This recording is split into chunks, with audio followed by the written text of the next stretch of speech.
morning, my dear students. I hope you all are well. You are at home, so you have enjoyed your holidays well. So next, now for second semester, for our second term, we are going to start with our third chapter.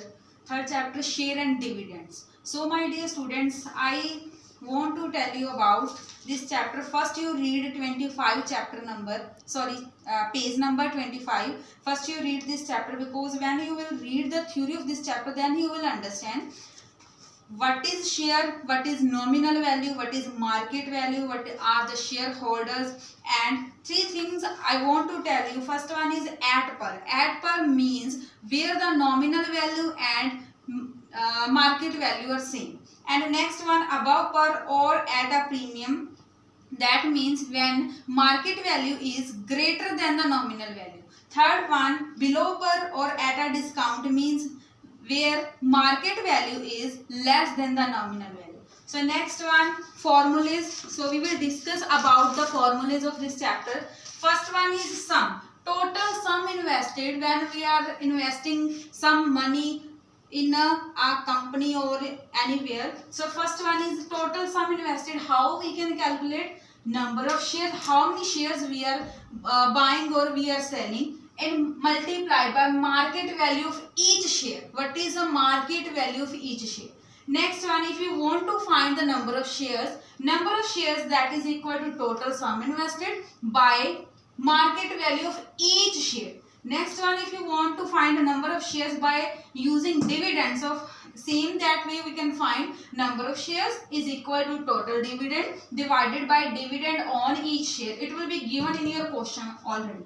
And also we can apply this formula, that is equal to total income divided by income of each share.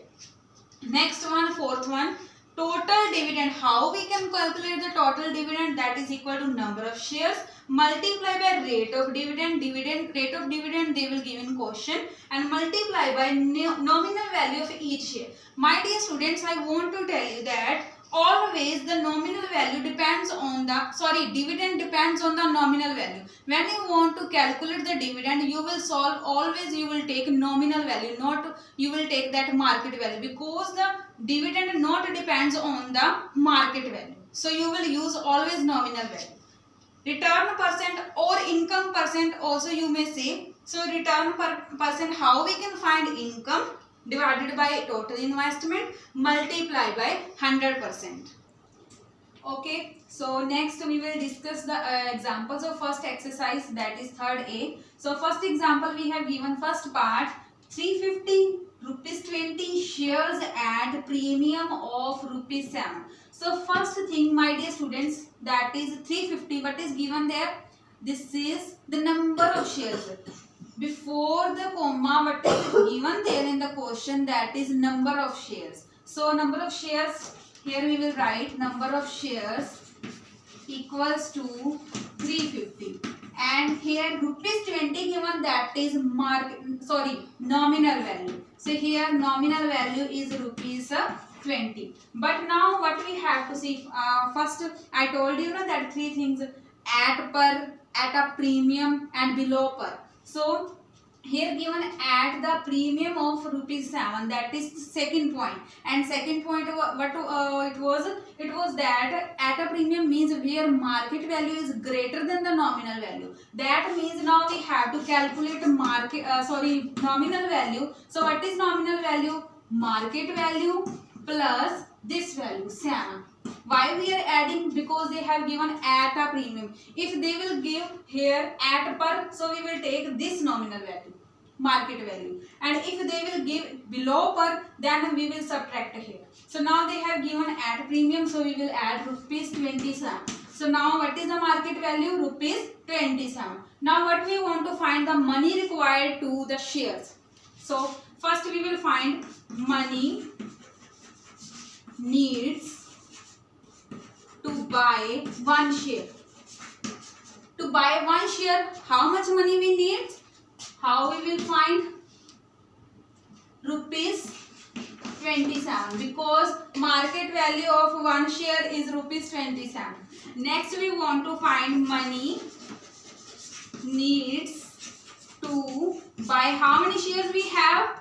350. So by 350 shares, that how we will find? By multiplying. So 350 multiplied by rupees 27. How much answer is coming? You can write here. Start. Okay, my dear students, next we will discuss second example. So see, Rakhi invested rupees 12,500 in shares of a company paying 6% dividend per annum. So what is 12,500? That is the total sum invested. Here I have written sum is equal to total 12,500 rupees. And 6% they have given dividend percent 6% means rate of dividend they have given. So if she bought rupees 50 shares, simply written, that means they have given nominal value, and shares for rupees 62.5 each. That means not they have written that at a premium below something, nothing they have written. That means simple they have given market value is equal to rupees 62.5.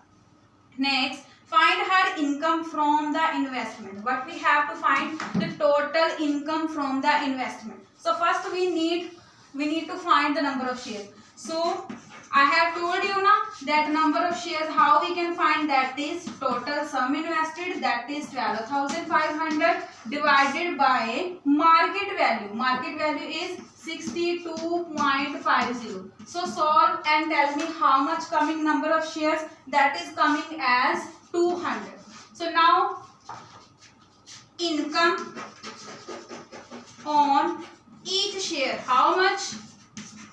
I told you when you want to find dividend, always we will take nominal value. So now income is dividend we are finding. So income is equal to rupees 50. But we want to find the total income on 200 shares. So income on 200 shares, because we have found total 200 shares we have. So multiply by 200 into rupees 50. That is 10,000. 1000 coming. 1000